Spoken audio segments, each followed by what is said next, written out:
Howdy all. Happy Thursday. We are here. We are here to talk hockey. There's a lot of stuff going on. Philadelphia is looking for a GM. They're interviewing people. Toronto, the fun never ends with Austin Matthews coming back and William Nylander and all that stuff. But Russ has some pre-show stuff, and we expect to have Kevin Allen today. But Russ, go ahead. Okay, so I noticed today on local radio there's a big push in olive sales or for olive sales. And so here's my question about the olive. Other than the olive oil, which I think is a great thing, we all use it, I'm sure, and that's fine. But actually eating an olive is disgusting. The olive is disgusting. The pimento is disgusting. Hold on. When you work in the food service industry, the two worst things are the deli. I worked in a real deli, right? The two worst things that you could come across in a deli is having to open up a number 10 can of black olives and deal with that smell, or slicing the olive loaf really thin for the old lady over there, and now I got to watch it like scatter all over the blade. Peter, do that again. I'm sorry. By the way, Kevin, you've walked into a live situation, so just to let you know. Oh, no, I see that, and I know it sounds like we're discussing deli meat. So, well, olive loaf is disgusting. And the thing is, I love olives, and I'm Italian, but olive loaf it grosses me out. Look, there's a place for olives. And if you're number 10 can, okay, yeah, you're basically, it's like the pickles of olives. Like, it's just pickled olives. Go in an office situation and go open up a number 10 can of olives and watch people scatter. Okay. I keep olives on hand simply because I want them for any kind of time I have a pizza craving. I have to have black olives on my pizza. It's always there. But the other thing is, have you ever had black olive tapenade? Oh, yeah. So good. I make it myself. Black olives, green olives, some lemon juice, some olive oil. You put it in a mix master, and it's a beautiful thing on crackers. It's great. Oh, when we're out in Vancouver at the draft, Russ, I'm taking you someplace, a special olive place. You can take me to Greece. I'm not going to eat it. Russ, it doesn't eat olives. Isn't that what this is all about? Oh yeah, Russ. It's game on, buddy. It's an olive. I absolutely love olive. I mean, I'll grant you one thing. If you buy the can of olives that is in the supermarket, the black olives that have been soaking in the juice for about 3 months, they have absolutely no taste whatsoever. Even they're sort of like rubbery. They're terrible. But if you get it at like a deli, or if you get it at the supermarket where they have the olive bar, and it's in olive oil, or it's in like some oil vinegar mix, and it's got seasoning. They're delicious. They're great. A warehouse down by me, there was an olive company, and I remember walking in that place once, and the guy had olives just like everywhere, sitting around like on his desk in his office with olives in the juice, and I just kept thinking they just seemed like preserved little heads, and it was disgusting. I don't even think they were like recent olives. I think they were like 5 years old at that point. Yes. Now, if you're talking pickles, I will only eat one brand of pickles, because most pickles are disgusting unless they're crispy in the bottle, like Clausen pickles. They're the best. Yeah, no, those are good. Yep. Okay. By the way, here's my last thought, and Kevin will appreciate this. I have never seen an olive in the Olive Garden. Just letting you know that. On their salads, they have olives. I'm not even sure they do. They do. Just don't even go to the Olive Garden. My parents. That's like going to the Olive Garden expecting fine Italian cuisine is like going to Red Lobster for seafood. My parents are in their 80s. They go there. It's the McDonald's of Italian restaurants. That's what it is. No question. Worst breadsticks ever at the Olive Garden. Yeah, they are the worst breadsticks. They're absolutely worst. They've actually found a way to screw up salad too, but that's another story. Yes, because all it is basically a head of iceberg lettuce and Italian dressing. And by the way, I was up in Toronto last weekend, and because there's a scare about E. coli in romaine lettuce right now, I ordered a Caesar salad at a restaurant near the arena, and it looked significantly different, and it was iceberg lettuce for a Caesar salad. That's the most disgusting combo you can come up with. But why all of a sudden did we wake up one day and everybody had to rip iceberg lettuce? Like my wife gets all over me for liking iceberg lettuce because there's no nutrients, there's nothing in it. And I like it. I like iceberg lettuce. What's wrong? It's the white bread of lettuce. It always has been. Okay. Honestly, Kevin, until 1990, I didn't know there was anything other than iceberg lettuce. Kevin, what is the most underrated salad you can have? The classic wedge salad, right? And you need iceberg lettuce for it. I love the iceberg. Okay, but here's all right. So the secret to that, Peter, and a wedge salad's fine. Again, I worked in a fruit store, right? When I was in high school, and by the time you take out the core and by the time you take off the outside leaves, that wedge that you're talking about is like a quarter of what that iceberg lettuce was, and all the other stuff. That's the only goodness in the iceberg lettuce is what you saw in that wedge salad. That's it. And it's got the consistency of a doorstop, basically. But okay, let's start the show. Hello, Hockey World. Today is Thursday, November 29th, 2018. I'm Peter Tessier in Winnipeg. I'm Russ Cohen from Sportsology. Kevin Allen, USA Today Sports. And I'm Michael Agello, and this is the HockeyBuzzcast here on HockeyBuzz.com. Well, Kev, let's start with this because we've been talking over the last couple of days, and we're not going to go a half hour on it because we've devoted a lot of time to the unfolding situation in Philadelphia. But I want to sort of take a wide brush approach with the league right now, as opposed to last year, where last year there were no coach firings. I don't believe there was a general manager let go during the season. And this year we've had, 4 head coaches and 1 general manager. What's different? Well, what's different is that coming into last season, we had a lot of new hires. So, there was kind of a lot of freshness to all the management and coaching teams. And, they needed to give them some time. Well, we didn't have a lot of changes, this time around. So, these guys have been there a while. And when things went bad, I mean, if you look at the guys that were let go, none of them were first year, coaches or GMs. They were the people who had been there a while and whose teams were, struggling, and they were considered to be on the hot seat. And when their teams didn't play well, they paid the price. I mean, I think the only shock, I wouldn't even call it that, but the little bit of a mild surprise was in Philadelphia, where the surprise was that it wasn't Hackstall that went first. It was Hextall. That was a surprise to everybody. And honestly, Dave Hackstall still has a job. Paul Holmgren said yesterday that he's fine in the short term. Well, and if if Chuck Fletcher gets the job, and everyone seems to think that he, it's his to lose, who knows? I mean, I have no idea how he feels about Hackstall, and we'll have to see. I mean, I think he's going to analyze. I mean, if I'm the new GM come in, and Russ, you're closer to it than I am, but I mean, the first question you ask Hackstall is why is Provorov not the same player he was last year? That's the first thing I'd want to know. Sure. I'd want a question. Yeah, and I'd want to know what's going on with Voracek, and sort of figure out, in terms of the, Gostisbehere, why is his plus minus? So I'd want to kind of know what the coaching perspective of all that before I'd make my decision on that. So, I can answer you the Provorov thing, because a lot of people, probably saw it last game. Provorov and Shane Gostisbehere in the same pairing do not work.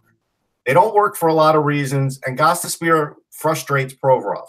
And so, when you put those two together, then Provorov has to sort of be the guy that makes sure he gets Gostisbehere the puck in all the right places, and Gostisbehere is supposed to bring the puck up the ice and shoot it on net. He misses the net a lot, and the other last game, he was sloppy beyond sloppy bringing the puck up the ice. Now, the one little, and I mean little, positive that Dave Hackstall drew out of that game for Shane Gostisbehere was he wanted the puck a lot. That's great, but wanting the puck and doing the right things with the puck are two different things. So you got to keep those two apart. And that's the biggest thing. They went back to that well a couple of times during this bad time here, and it's not going to work. It's just not. Well, here's the thing. Like, if you look, there I go again, Russ. You look at Gostisbehere and you look at Provorov. I mean, Gostisbehere is the guy who ideally is your puck guy, but it doesn't mean that Provorov doesn't want the puck either. Correct. And they're almost like two things that cancel each other out. And some of the best D pairings that you'll see, you don't need to have two top line guys together who do sort of the same thing, but you need to have two people who accessorize each other in play. And those two aren't it. Right. Like, I'll tell you who and that's just with each other every once in a while. And they were two top flight guys, two Hall of Fame guys. Brian Leetch and Sergei Zubov were able to work together. Yeah. These guys just aren't, though, you know. And I'll be honest, Sergei Zubov may be one of the most underrated defense players of all time that ever played in the NHL, as far as I'm concerned. He does not get enough credit, but that's another topic. Well, he might be he's a borderline Hall of Famer, and maybe down the line. I think he'll get in someday. No, this is the thing, Kev, because we've been talking about this, and we don't know what direction they're going. They may hire Chuck Fletcher, that they may hire somebody else, but the general feeling coming out of Philadelphia is that they want to sort of go in a direction where they improve immediately, that they try to get back in the playoff race. They have 22 points right now, and I said a couple days ago that the worst thing for Philadelphia is the fact that they're only 6 points out of the third place in the Metro and 5 points out of a wild card, because it's going to give, if this is the direction they truly want to go, they could sell off young guys who could be very good for immediate impact. And you know me, I'm somebody who, if you have a chance to get the number 1 pick and then maybe bounce back the following year, that's a better scenario than trying to sell youth to get back into the playoff race. And I think that's the direction they're going, but I don't know if that's the right direction to go. I don't even think they're considering that, to be honest. Like, I mean, I could be wrong. I mean, again, Russ is closer to it than I am, but from talking to GMs around the league, I've not heard that mentioned one time. I think what they were looking for, what I've heard is, it was a combination that they felt like to get back in. Like, they liked what Hextall had done with developing all this young talent. I think what they objected to is that he hadn't done anything to fix the goaltending. Right. Well, it was the goaltending, but also Dave Scott did say that, like the rebuild went on too long. And he did mention that. And yeah, but I don't think there was any thought that they're going to sell off what they've acquired. No. There's definitely, they didn't say that, Kev, but there is a thought that some of that is getting sold off. Well, let me put it this way. From the GMs I've talked to, nobody has said I'm being offered younger players. Right, because there's nobody in place yet. I think once there's somebody in place, I expect it to happen, not to a degree where they're all getting sold off, but here's the thing.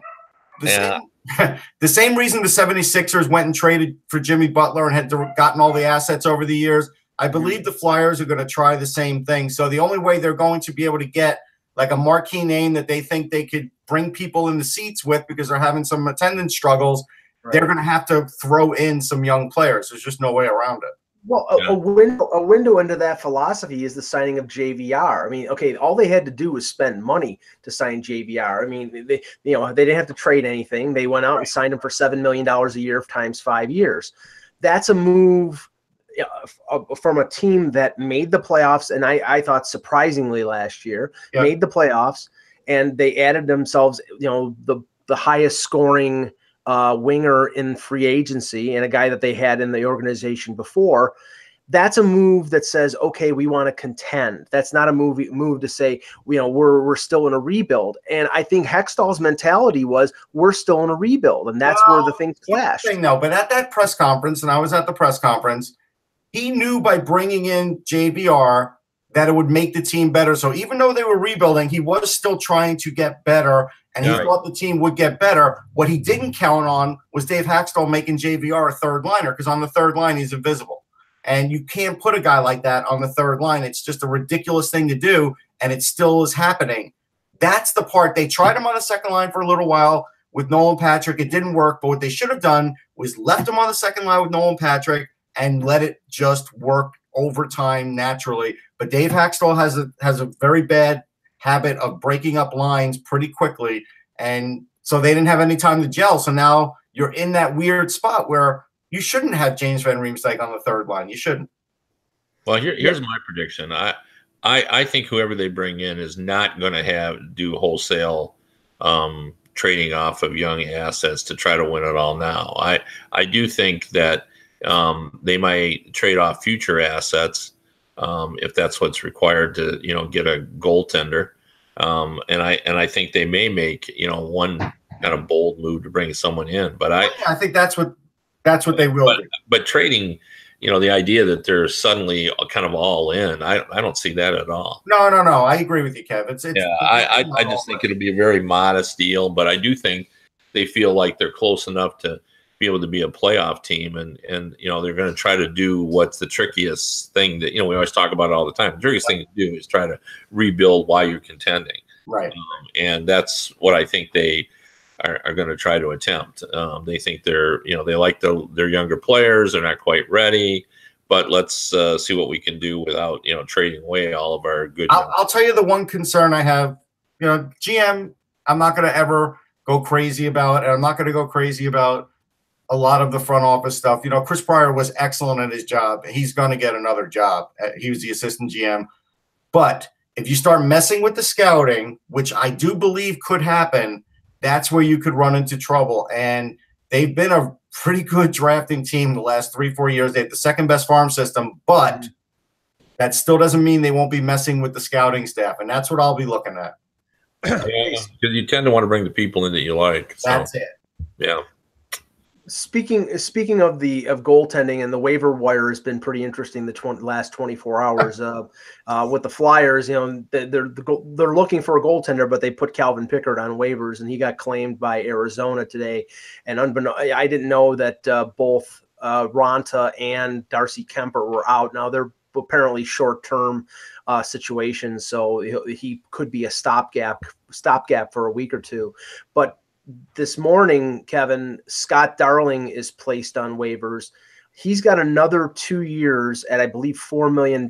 So this year and the next 2 years at $4 million after being traded from Chicago to Carolina. He had a bad year last year. He's not doing particularly great this year after getting injured early on. And Curtis McElhinney, I think, has 7 wins.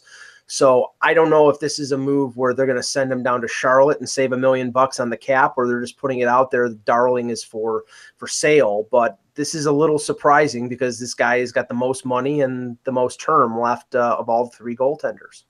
Yeah, or it just could be kind of a wake-up call to him as well. I mean, obviously nobody's going to pick him up, and I don't know that they need cap space. So, what other reason than just to say, hey, if anybody, would they take money back? Obviously, I would guess yes, but I don't know that anybody has much confidence in his ability right now. So I don't know that it's going to have much of an impact. But yeah, that's another team that I think, there's several teams that are kind of interested in goaltending. And one in your city, Kev.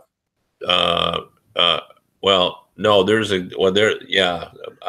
they may. Howard's getting a lot of talk on. Oh yeah. I thought you meant they were looking for a goal. No, looking to trade Jimmy Howard. Well, maybe. Or teams are asking about him. That seems to be happening. No, that's for sure. He's played well for 2.5 years, and they've just got to decide what they want to do. The difficulty that the Red Wings have is. We're seeing this around the league is that teams that are supposedly in rebuilding mode, look at the New York Rangers, for example, the Detroit Red Wings, even the Buffalo Sabres are ahead of the schedule in terms of the rebuilding. So, it puts you in an interesting predicament. The Red Wings don't have anybody coming in the pipeline who's remotely close to being ready. That's true.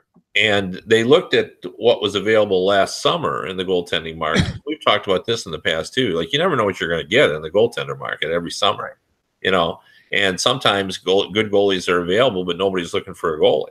And last year, there just wasn't enough goalies to go around in terms of the teams that were looking for them. So, the Red Wings are kind of stuck in this position. Howard likes playing in Detroit. He's popular with his teammates. He's played consistently well.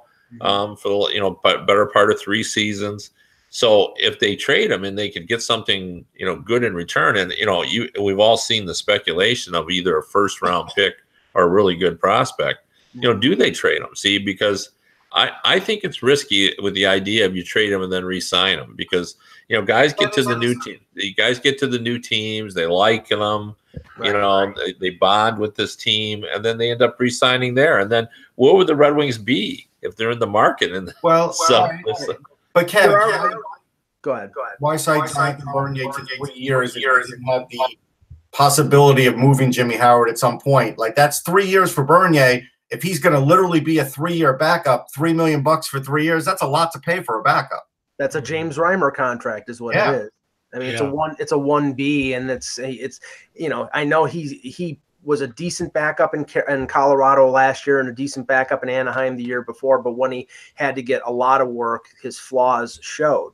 But the one team, and we're gonna have a lot of time to talk about Jimmy Howard and possible trade, because I think that's probably more of a deadline move. But the one team that I had heard was interested in him was St. Louis. Correct. And St. Louis is, a organization chock full of prospects, including a goalie like Ville Husso. So, it's possible that they use Howard.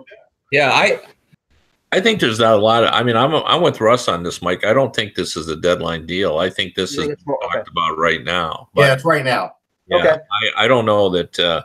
I think they're just trying to decide, and I don't think it's an easy decision. No, it's not. It's not, because they, like I said, they don't have anybody even close. I think people have been overly critical of Jimmy Howard. I've said that for a couple of years because he's still a pretty solid goalie. He is. Yeah. Oh, yeah. Yeah. You look at his save percentage, and he worked at it too. If you remember what was it, like 4 seasons ago, when he was in the shootout, it was unbelievably embarrassing how bad he was in that. And he worked at that.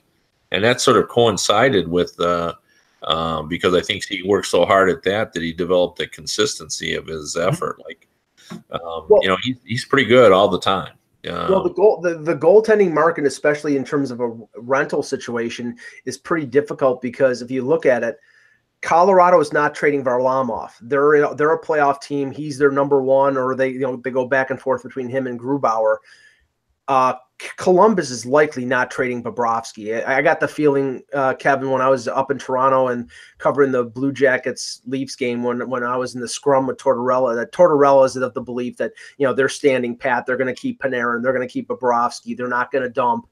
And if Bobrovsky plays up to the way he normally does going into a contract year, then they're going to ride him and hopefully pass the first round of the playoffs.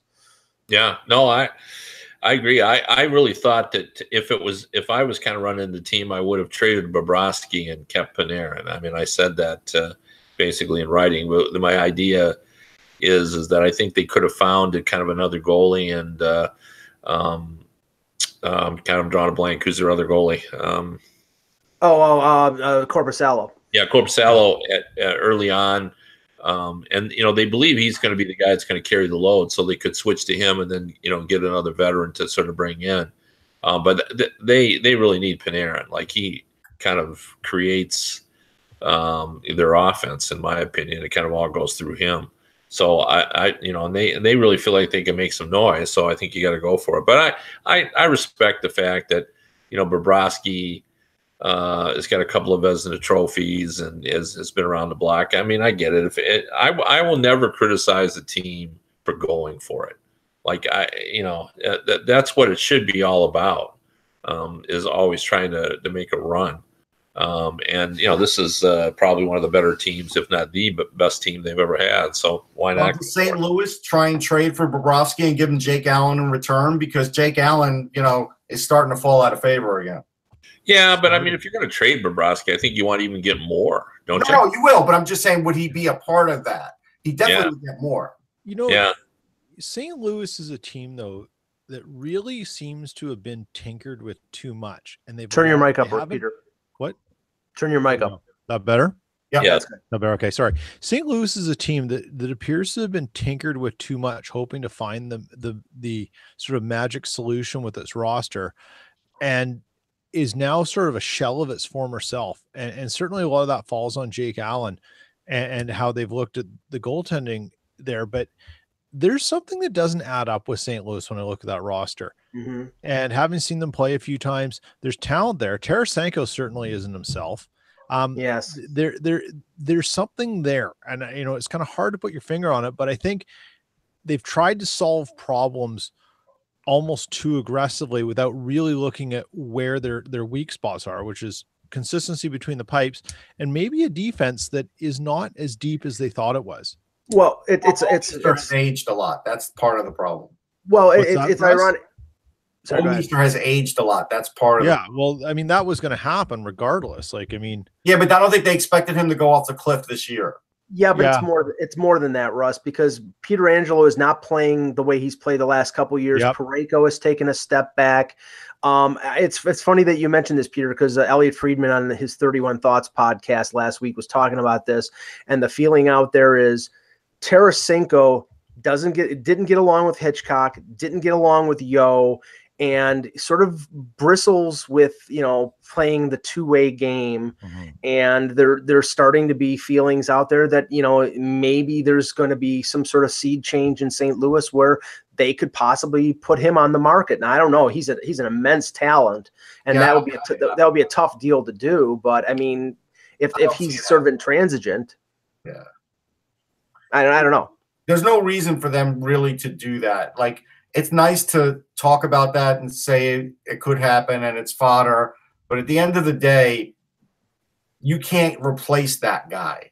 So what happens in today's world is, if that's the star of your team, then guess what? You've got to get a coach to get that guy starring again. Like, that's what used to happen with Jaromir Jagr. Remember, it got to the point where Jagr would pick his own coach. Like, if that's what's going to happen, that's what's going to happen. That's, So you look at, you look at St. Louis, and who are their up and coming players right now? Robert Thomas. At the roster. Robert Thomas. Robert Thomas is huge. I mean, Thomas. Okay, so he's 19. Who else? Jordan Kyrou is Jordan Kyrou, Fabry, but he's been dogged by injuries. Yeah. Fabry. Klim Kostin, first round pick from a couple of years ago. Right, but is he playing right now? Oh yeah, no, Klim Kostin could probably play right now. Okay, but that's what I'm saying. Look at their roster. And they've got guys who are talented. They got some 26, 27, 25-year-olds. They got a few guys in their 30s. But who's the guys who are the people going, this is your next star? This is who's coming up and taking control of the team. Well, Kyrou got a long look in this season, and so did Thomas. They gave Thomas and Kyrou long look. But Russ, that's what they're doing. But when you look at St. Louis, who do you say? You don't really say anyone. They should be a team that is in their window, moving forward with what they have, but they have no pressure really from the bottom. Not to say these guys aren't good prospects, but they're not making an impact right now. Well, one of them is young guys making impacts. Right, like one of them, Scott Perinovich, is in college, but he is tearing it up. No, but I mean right now, though, Russ, like who's on the roster?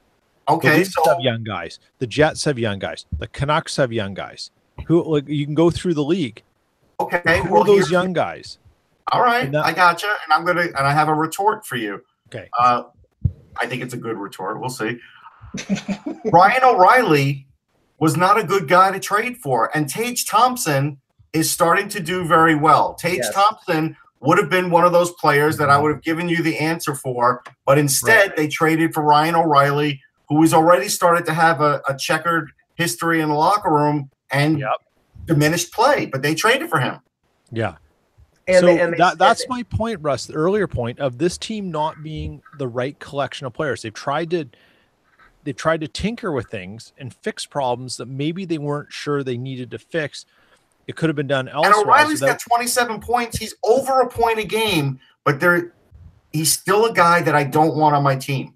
I know it sounds crazy, and I just think he's bad for team chemistry, but he has 27 points in 23 games. Yeah. He gets points. And it's not about O'Reilly, but as much as the mix. Like there's been teams all through NHL history where you've had guys who are playing excellent hockey and generating points, but they don't help. The team's not doing any better because of them. Well, you never know what the mix is going to be until it's actually together, and that's the problem. I mean, you bring in Tyler Bozak, who is a good third-line center, but you're paying him $5 million a year, and he's basically a power play specialist and a face-off guy.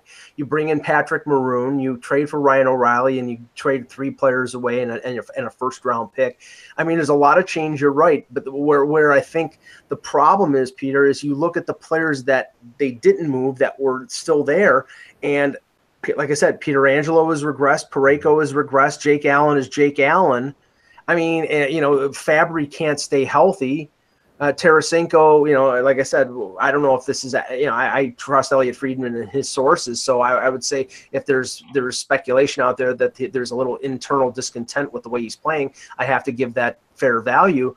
I'm just saying, like, there's something that's not kosher in Denmark with the Blues, and that's apparent because they had to fire Yo and bring in Berube as the interim coach, and we don't know where things are going to settle with that team. Right now, everything is in flux. The chat room, of course, is saying, "Hey, O'Reilly's 60% on faceoffs," but like Peter's saying, like a good example was Michael Nylander.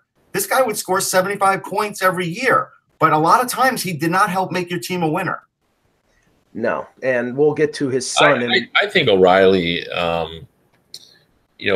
on the right team is a good guy to have. He's hard to play against. He's good on face-offs. There have been plenty of guys who weren't great chemistry guys who have ended up helping teams win. I think you can have an O'Reilly if he is on the right team. Like, I think they're happy with his production. Oh, I'm sure they are. I mean, I just think that, that's not the problem. I mean, this team is not poor because of O'Reilly. I think it's closer to being. No, but I think they have a chemistry problem, Kev. But the other, you know what they're poor because of? Like, literally poor? Tyler Bozak. Like, he was obviously a guy who is maybe a product of a good Leafs team. He is having an awful year. Awful.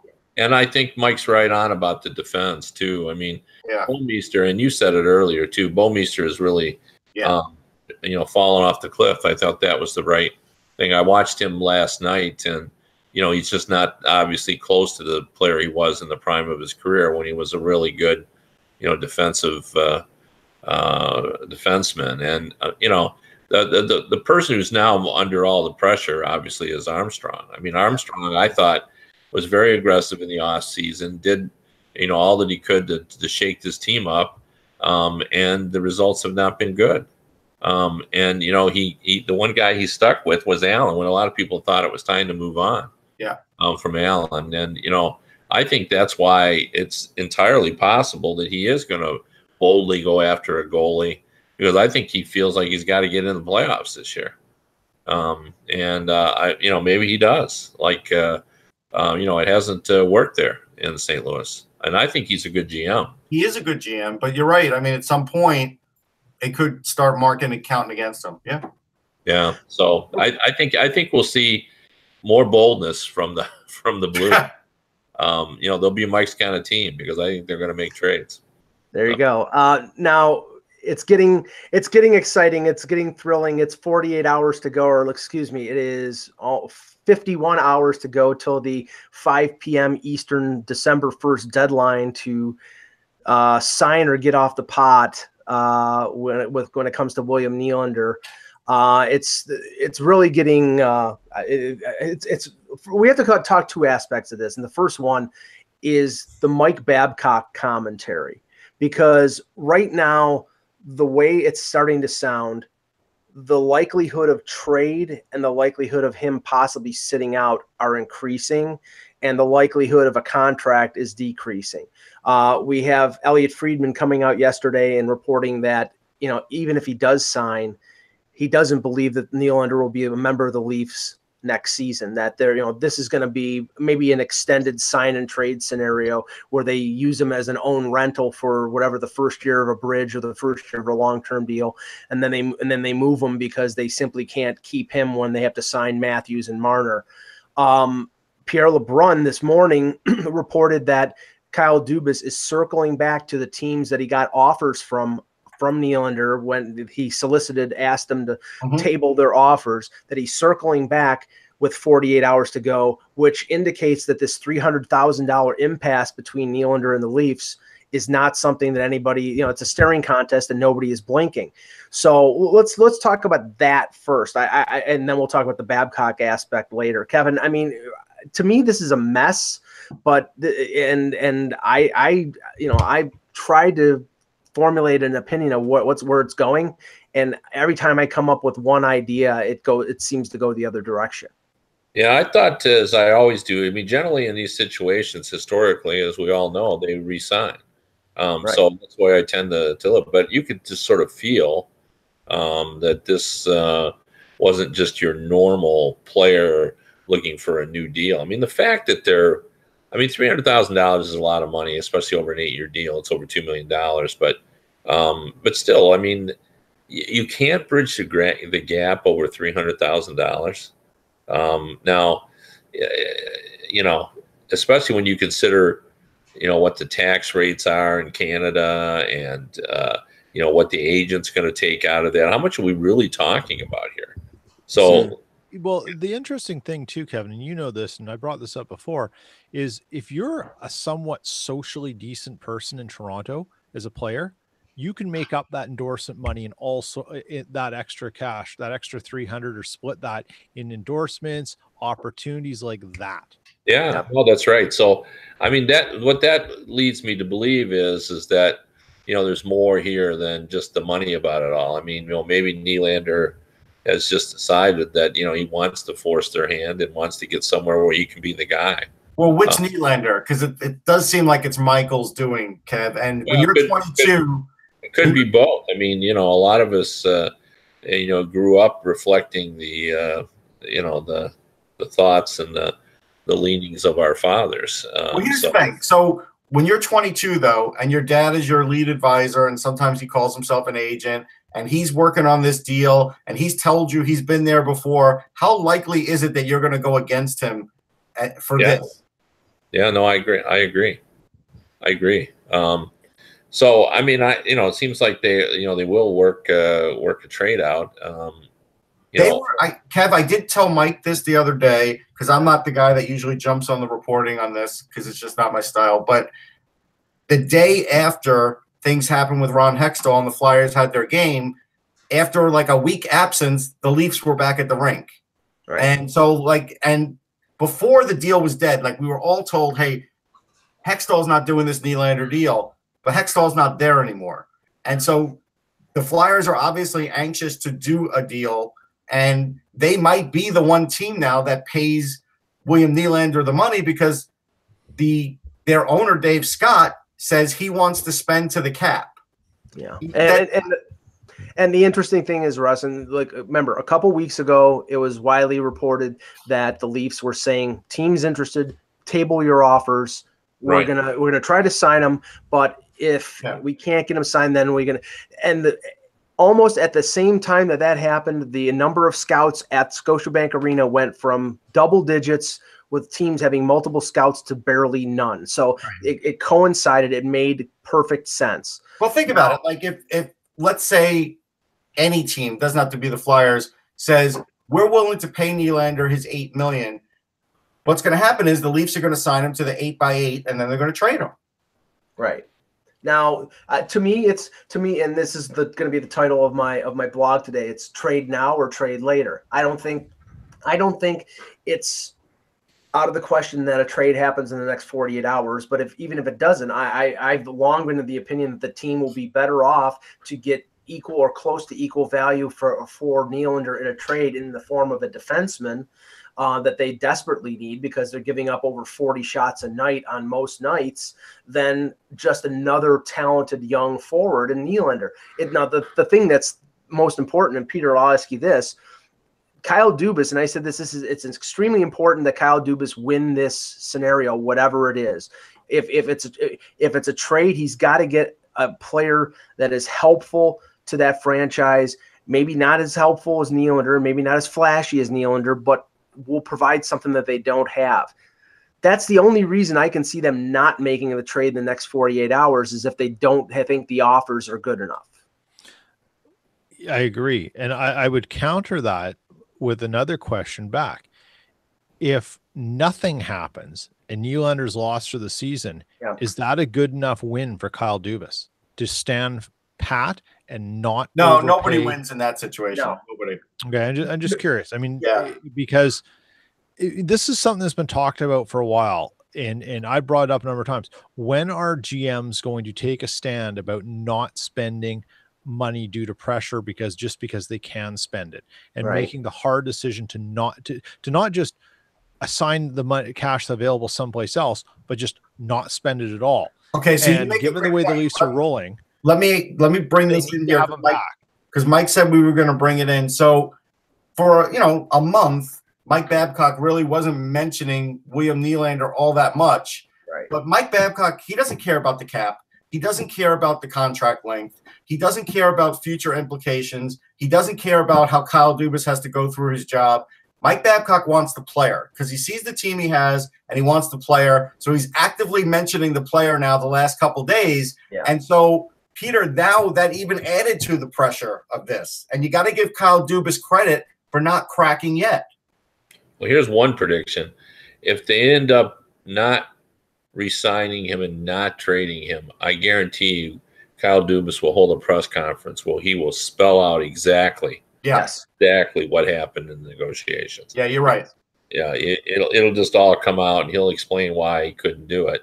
And I would think that, even though the Maple Leaf fans will be disappointed, that's a pretty savvy group. They may get it. I mean, I think they're so in love with being able to land Tavares and having Matthews there, and now with the year that Marner's having as well. Like I think actually they would say, hey, look, we wish that you could have traded him, but this is why, because here's the thing.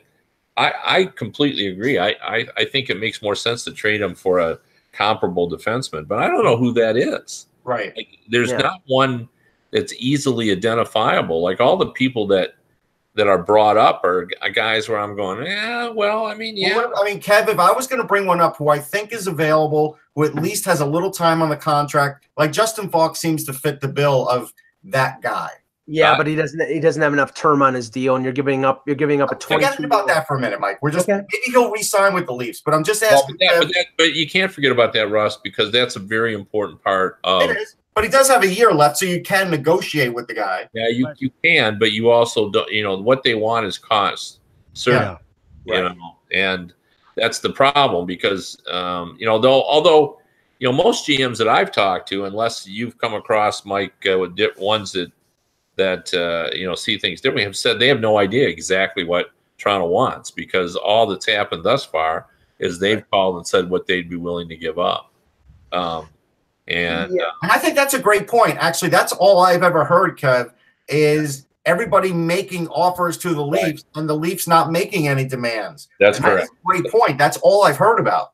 Because I think publicly, I don't think they conceived of the possibility that they could never get him signed. I think now the reality is, and maybe that's a miscalculation. Maybe that's the inexperience of Kyle Dubas. I don't underestimate Kyle Dubas. He's a pretty smart guy, so I can't conceive of the thought that he didn't think that they would capitulate at the end.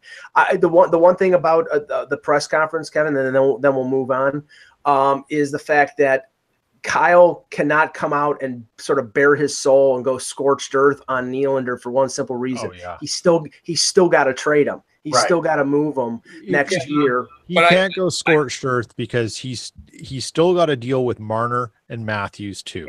And he's still got a commodity that he has to sell.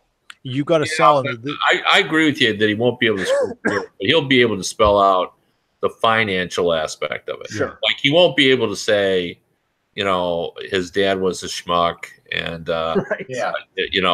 and we just couldn't work it out, and I won't be trading just William. I'll be trading his dad as well. You won't be able to say all that, right? The challenge here. Sorry, I was just going to say the one other aspect is whoever gets him, he's going to be weeks away from playing. Because he's got to fly back over from Sweden. He's got to pass a physical. He's probably got to go on a conditioning assignment for at least the game. I mean, nobody's getting him right away at this point either. So, and the other aspect about any trade, and we bring up Falk, but you got to also have a team that's able to take back the salary demands of Nylander and want to fit that in their budget, not just cap space. Yeah, that's not Carolina. That's not Carolina. Yeah, well, Carolina's got a number. It's just not Nylander's number. But you never know if Nylander just gets so fed up with it that he takes less on a longer-term deal to play to go somewhere else because he's just had it with the Leafs. But we're not factoring in what Carolina could conceivably send back. Say it's Pesce. Yeah. Say he's $4 million. That's that's too. Yeah, that's 65-70% of what Nylander's going to make. Even Falk is like 5.5 or something. No, 4.5. Okay. So maybe let's just play the realm of wild ass guess. But maybe it works that the Leafs sign Nylander to around $7 million. They trade Pesce and they pay they pay some of that contract, which would be insane because it'd be a liability for 7 years. Yeah, so they're not doing that. Exactly. I mean, it's a wild thing, and that's and to Kevin's point, we focus on Carolina because they have pretty much exactly what the Leafs need. And the Leafs have what they need, scoring. And they have the Leafs have what they need.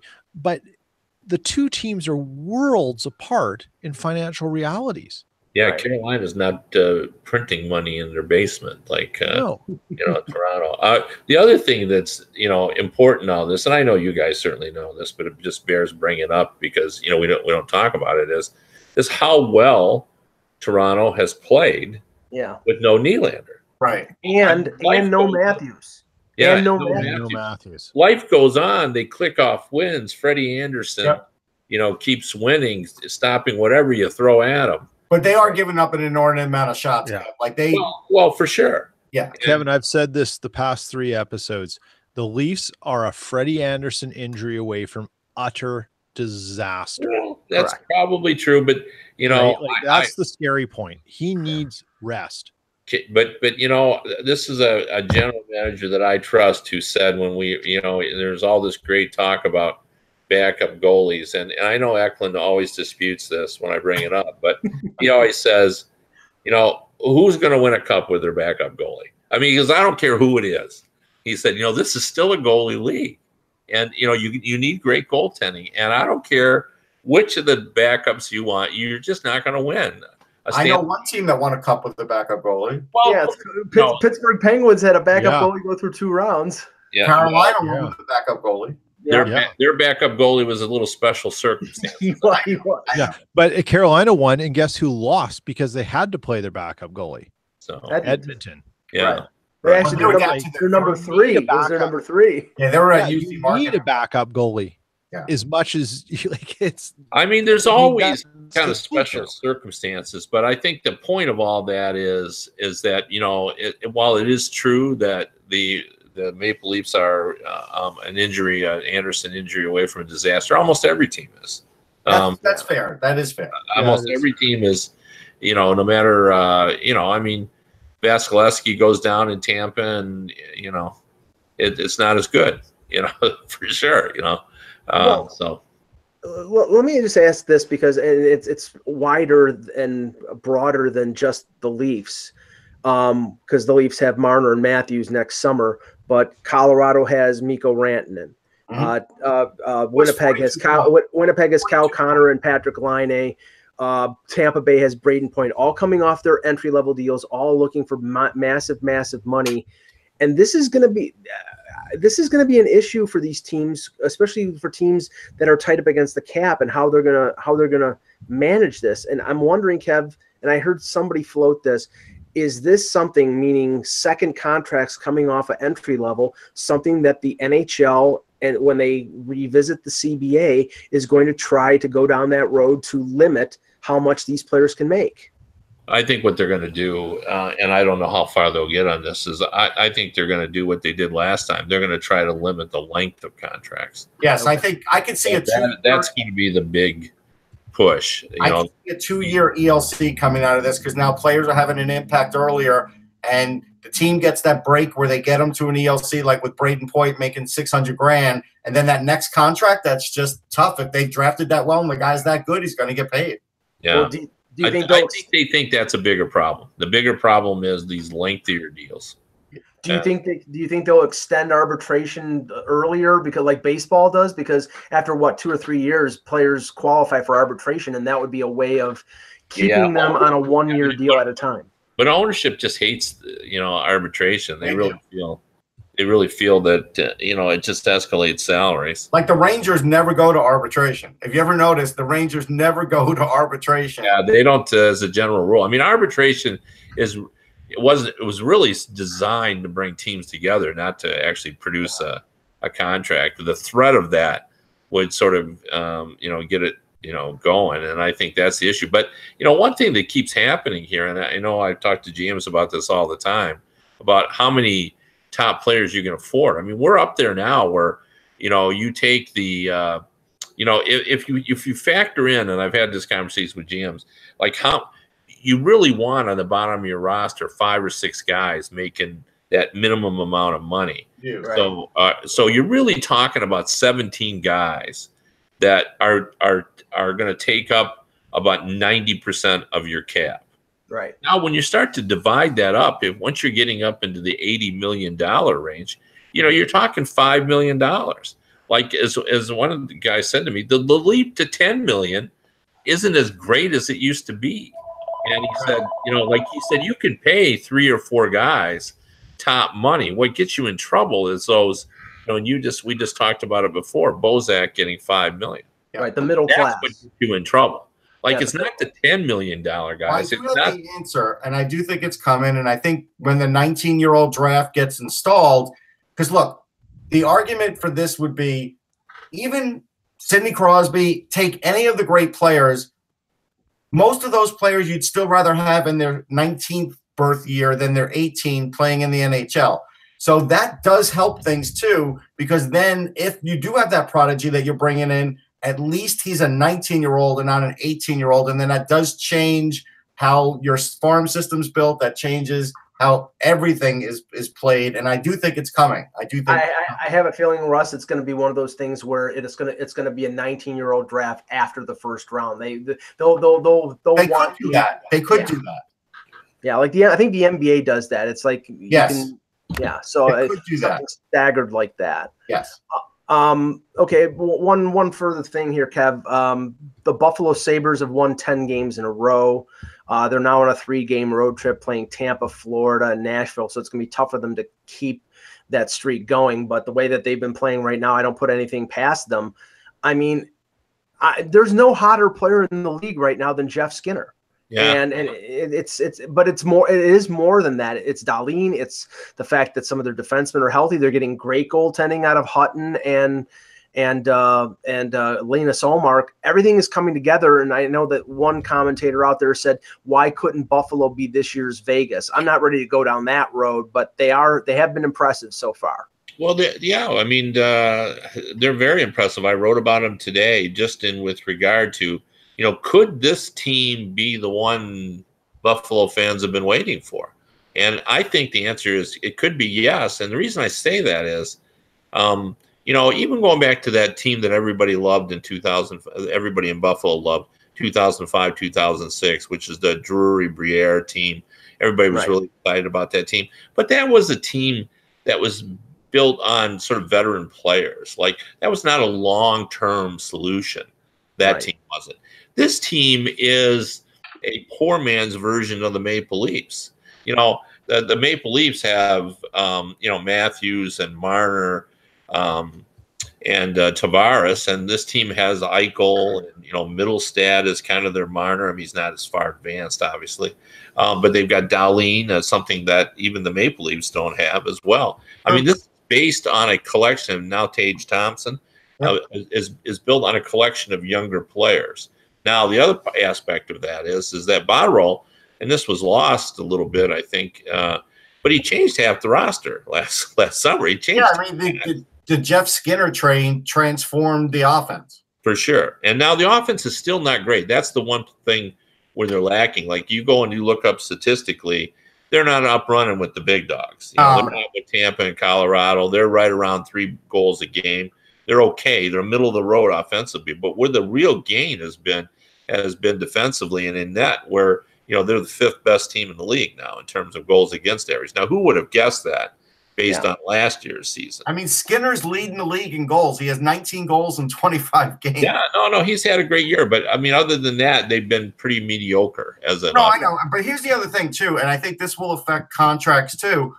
The reason Buffalo gave Jack Eichel that money was because he was going to be their marquee franchise guy. Now, when there is this talk about, like, Mitch Marner getting the same money as Jack Eichel, that's not a guarantee that's going to happen because Mitch Marner is not going to be that important, that same importance to the Leafs that Jack Eichel is to the Sabres. So that's where slotting and things do come into play because it's not like Jack Eichel's better, but he is worth more to the Buffalo franchise than Marner is to the Leafs. And he's not a center, which is always a factor in negotiation. I mean, not to go back in the Leafs. I don't want to stick with No. But I'm just saying this is a comparable thing. But that's, I mean, the salary demands, the talk about what Skinner could potentially get as in free agency or what he would want to re-sign with the Sabres came out last week from somebody on Buffalo radio and was talking about something over $9 million. No way.